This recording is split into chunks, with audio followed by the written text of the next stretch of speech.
هي من أهم الجلسات لنا احنا صناع الأفلام. والكثير منكم ممكن يستفيد منها. هي جلسة الملكية الفكرية في صناعة الأفلام، وراح تكون مع متخصصين سعوديين وعالميين في حقوق النشر والاستخدام العادل. عظيم. تقدمينهم من فضلك؟ إيه. جاهزينهم؟ جاهزين؟ جاهزين. طيب، رحبوا معي بالأستاذ خالد العسيري وكاميرون كروفورد وروبرت كارتر والأستاذة درة رمضان، ويحاورهم تاد نمس.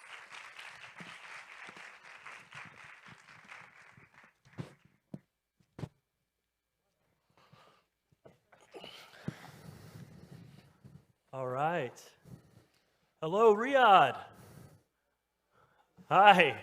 Hello. Good to see you all. It's a lovely audience. We're really thrilled to be here tonight.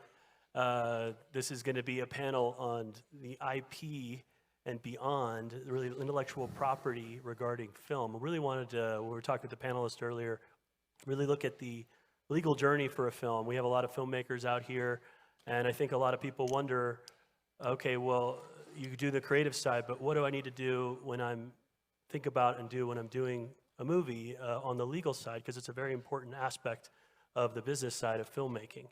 So we're going to kind of take you through that. And I'd like to start with Dora here.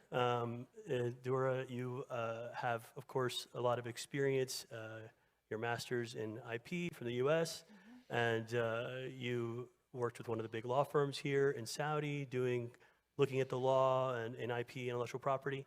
And now you've been with SAIP, the Saudi Authority for Intellectual Property, for the last year, really working to streamline the whole intellectual property process here and reshape the law. So perhaps you could tell us, as far as protecting the film and what you need to register and how to move forward, with film copyright here. Okay, thank you, Todd, for the introduction. Welcome. So let me give you a historical background of the Saudi Authority for Intellectual Property. Before the establishment of the authority, all intellectual property aspects were scattered with different entities. With the establishment of the authority, they all came together under one umbrella, let's call it, which makes it easier for the investors, for the creators, to just go to a one-stop shop, complete their legal process in whatever intellectual property aspects they would need. Since we're talking about film industry, I think the most closest legal aspect of intellectual property is a copyright. The authority is now working hardly on developing the copyright law so it can be in line with the international treaties and the international industry, to help and promote creation of movies, music, all the entertainment industry. One of the services, I think the most highlighted services the authority has provided for the investors is the optional registration. With the optional registration, a creator can save and prove the ownership of their creation, whether a sound or audio visual or a picture, drawing, painting. They can easily go to the website of the authority, apply for a registration of copyrighted material, and get a certificate and easily prove their rights over this creation. That's very succinct, thank you. And I love how you were saying that SAIP, you were telling me earlier how everything used to be really spread out to get these IPs in different sections of the government. Now really, you've made it very in one, so it's now you can really apply protecting your IP very easily, when before you had to go a lot of different places. So I love that. So okay, great. So you're a writer and you copyright your script, or maybe you've made the movie, you're copyrighting the movie, or maybe you're making music, you copyright it. So the next step is also looking at how do you exploit it, how do you commercialize it. And for that, I'd like to turn to Cameron. Cameron, you have, of course, 20 years experience in media and doing legal law. You've done some Star Wars, Fast and Furious 7. Now, you're Dubai-based, a lot of that's Dubai, but you have a lot of experience, I think, kind of doing this step with how do you utilize that IP in licensing, this kind of thing. So please tell us perhaps a story from. Thank you, Todd. So in any successful project, there will come an inflection point at which someone is prepared to put money on the table in order to turn this from an idea, from a concept, from a project into an actual commercial venture. It could be when you have a concept that someone's willing to invest development finance in, or a script that someone's willing to put money into to turn into a production, or indeed you might have a finished film that you want to exploit. What's important to remember at that stage is that you don't just have one thing that you're selling. You're not selling a film, you're not selling a script. You own some intellectual property that you'll want to retain ownership over, and then you're going to slice and dice the rights into various packages. So if you take, for example, a children's TV project, you may well license the broadcast rights to broadcasters in various territories for a certain period of time, but you'll also want to retain ownership in the concept and the idea and the characters so that when the show becomes successful, you can, for example, license different rights to make merchandise and soft toys and children's stationery and so forth. You might want to engage with new technologies such as the metaverse and NFTs and things like that we don't yet know about even. So it's important to maintain ownership over your IP and then to seek advice by someone who really knows the industry and knows how to express those rights through contracts when you're dealing with broadcasters, streaming platforms, and other distribution revenue streams. Right, or merchandising companies or that kind of thing. Absolutely, yes. Like I think Sesame Street was one of the Yeah, that's right. So I worked on a joint venture between Sesame Street and Mubadala in Abu Dhabi, Right. where they produced children's content relevant to the local market in the UAE and the wider GCC region. And not only would they be selling the content to broadcasters internationally, and nowadays probably a global streaming platform, but they'd retain the rights and then have their own merchandising and licensing programs in order to create revenue streams from children's toys, etc. Wonderful. So you've retained your rights, then you seek to someone like Cameron or another IP lawyer to consider how you can use the licensing of these rights in different ways to commercialize it, to sell it, because you don't just give the whole thing away, I think is one of the main points we're discussing here. You retain, so you license bits of it, and then there's also time periods. And I think that let's get a little bit into beyond just the IP, because there's of course a lot of other legal aspects to the filmmaking. And I'd like to turn to Carter. Carter, you're a senior associate over at Irani Riyadh and Partners at the Riyadh offices here based in Saudi, and former International Hague for 4 years. And you've done, you've done Born a King and Champions, 2 major Saudi films. But there's of course a lot more than just the distribution. Would you talk a little bit about all the contracting that goes beyond that? And of course, you do a lot with disputes. So the contracting in order to set up with both your financiers, and you never do a film alone, right? It's always with partners. So. Please. Right, thanks, Todd. So as Todd said, in this industry, we rarely work in isolation. And I know it's the cynic in me, it's the lawyer in me to say, when you jump into a relationship, you don't expect it to go wrong. But if you plan for it in advance to go wrong, you both are protected later on. So specifically, when we're talking about things like co-production agreements or pre-production agreements, it's important to codify and to make sure everyone knows who's exactly responsible for what and when, and then in the end, who gets what. Because the worst case scenario that you can find here is, okay, you've made your film, you've licensed out all of these sections, and then someone's ready to pay you. And there's a stack of money, and you don't know exactly who gets what and in what order. And so we have this concept called the waterfall, and it's who is in line for getting this money. And by having these agreements in place from the beginning, you limit the amount of dispute that can come through this. And I have an example from one of the films that we recently worked on. We have 2 co-producers, and the theater was ready to give us the money from the ticket sales. But because there were 2, they needed to know which bank account that this goes into. And so they wanted an authorization letter signed by both, so that way they're not in the middle of this dispute. Because these third parties, they don't want to deal with your interpersonal issues. So by having these agreements in place from the beginning, you solve that problem.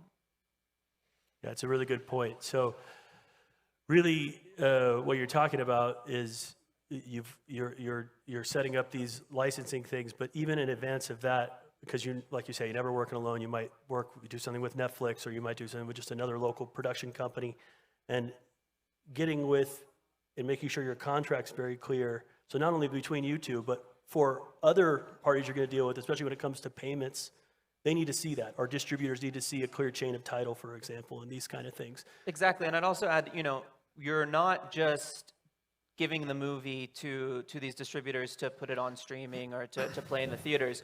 There's also all of the advertising and marketing that goes into it, and nowadays the social media influencers and the content creation that's around the film. You need to be able to say, okay, if you have more than one producer, who's responsible for saying yes to the movie poster or to the ad campaign?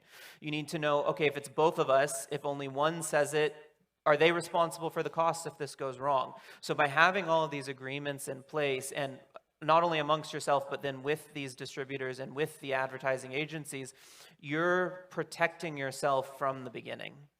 Yeah, it's essential, because sometimes you might not even be able to do anything with it because it's not clear, and then they just hands off, right? Exactly. So very, thank you. That was great.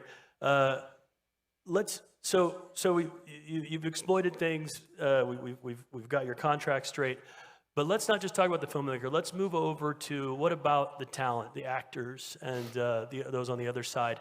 I'd like to turn to Khaalid Asiri. Khaalid Asiri, you are a managing partner at A&B Legal. You guys do general law, but as well as entertainment, amongst many things. And of course, you're also a well-known thespian by night, quite talented, done a lot of actor training, so know it from the inside. But what you've done in your practice, I'm working with some actors, and you were mentioning before, outside this conversation, some of the things you've seen come up and how actors need to protect themselves and perhaps go through some of these contracts with production companies or other people they're doing. So would you talk a little bit to that and what an actor can do or other talent? Sure. So the power balance between the actors and either the studios or the streamers, it's shifted back and forth since like Hollywood. So it started out with where actors were employees of the studio. They'd be locked into 7-year contracts. They'd be paid on a weekly basis. They had to do whichever movie or whichever thing that they were told to. And they'd be paid like really small sums. Then that changed over time, and then they had the balance of powers, the actors, the A-listers, to the extent that in the 90s, you'd have a lot of studios that were actually losing a lot of money because of how much power.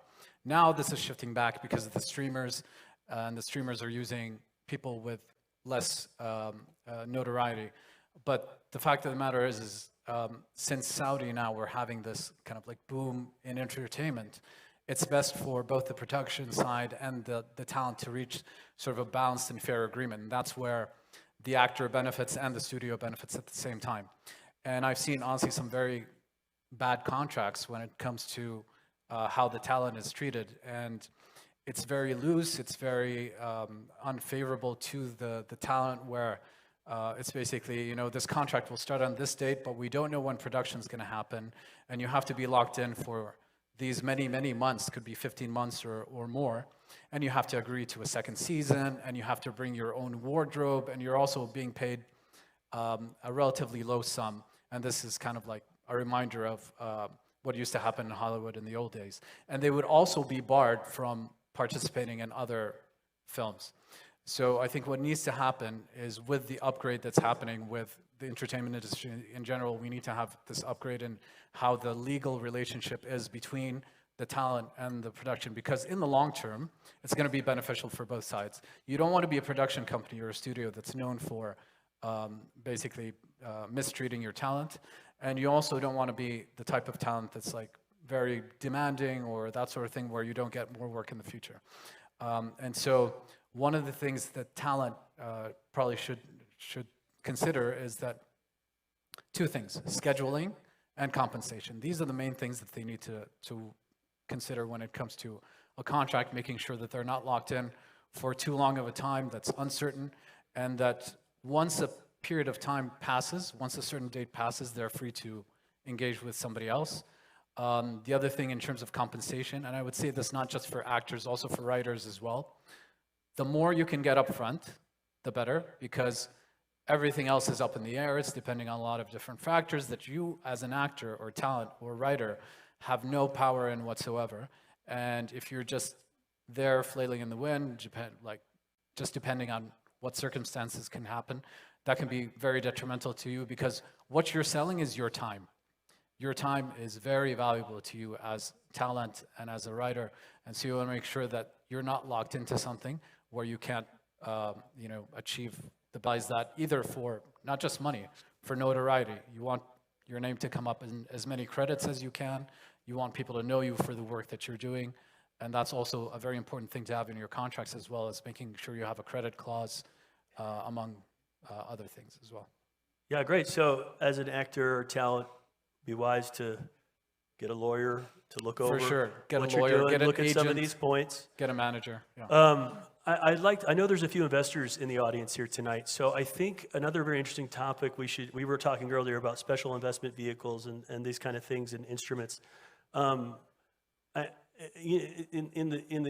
the Hollywood system, or in the West, usually you'd do an LLC for a movie. For example, you would create you do, I don't know, IP and Beyond Movie LLC, right? And then all your investment would go into that. All the rights would be contained with that. And that's so it makes it very easy to sell the rights or the money to go in and out of that vehicle. However, I'd like to hear from, maybe you, Cameron, since I think that you've really dealt with this a lot, about the UAE and what you're seeing in Saudi, and what we could also maybe, like, what's going on, and maybe ways we could improve this. But could you go to speak to that a little for the investors? Yeah, certainly. So the reason why we have SPVs is that you don't want the funds from one project commingling with the legacy of another, or some employees that were working 2 or 3 years before the project kicked off.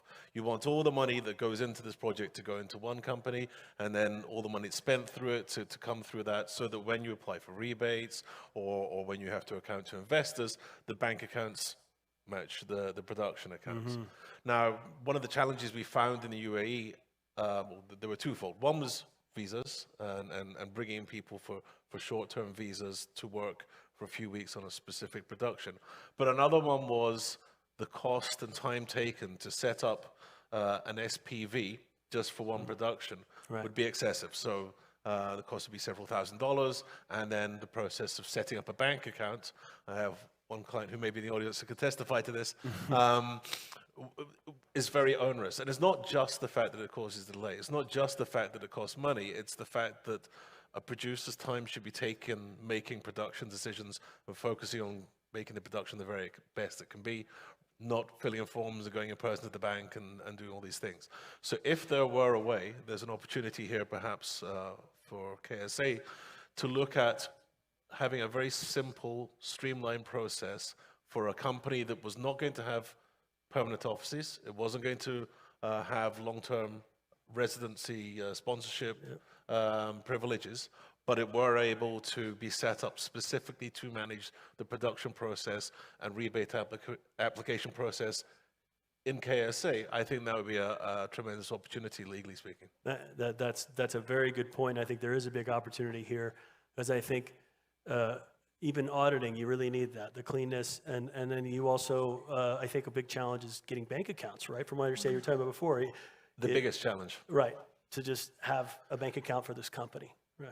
In general, the company's registration process has a much lower KYC and formality threshold than opening a corporate bank account, and often the banks don't really care about a few $100,000 in the grand scheme of things. So they're not going to give you special access because you're making a film, and you'll have to join the queue like everyone else. Yes, absolutely. So it's more of an investor point, but and people that are setting up the film. But this is, of course, a very interesting area that I think we could really benefit from here in the country as the movies are starting to become big. I know we just had one film, Saudi film, become one of the top grossing of all time almost. I mean, I think it's the top 3 of all time now for the whole MENA region.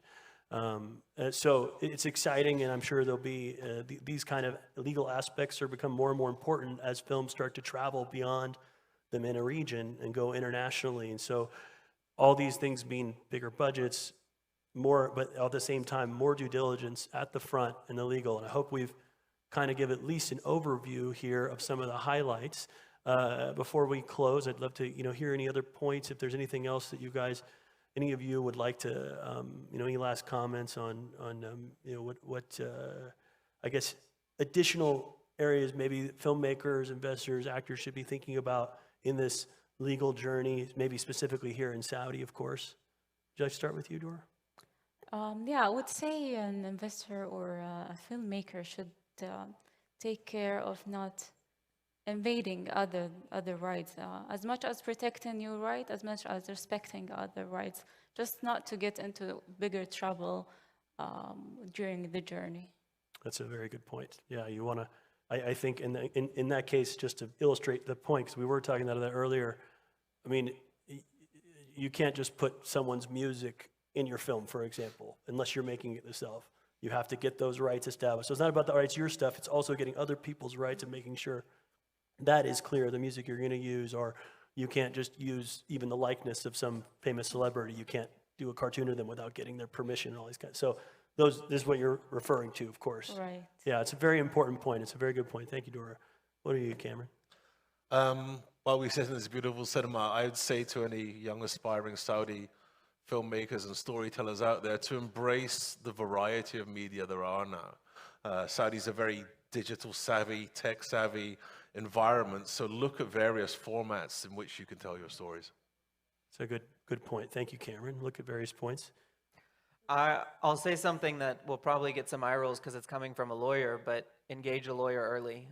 It will really save time on the back end. And yes, it is a bit of a sales pitch because we're all lawyers up here, but it really, like I said earlier, you don't go into these relationships thinking that something's going to go wrong, but something can go wrong, and having those protections early on will really help in both time, expense, and heartache at the end.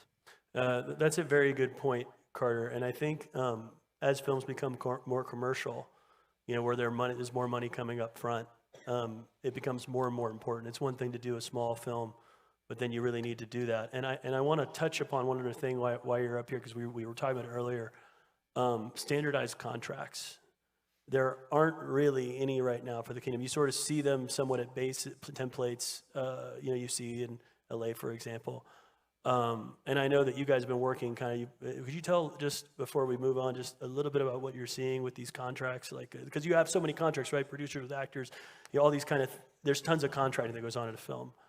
So right now, there's not really kind of an industry set standard here in Saudi that we've seen. It really depends on where the counterparty is coming from. So if it's an American, particularly in California, or if it's a British counterparty, we'll see them importing in their own forms. But Saudi, the legal system in general, is quite diverse and has the opportunity for customization and for craft. And one of the things that we like to advise our clients on is actually using Saudi law and the Saudi courts, because you do have this flexibility and you have the sense of equity.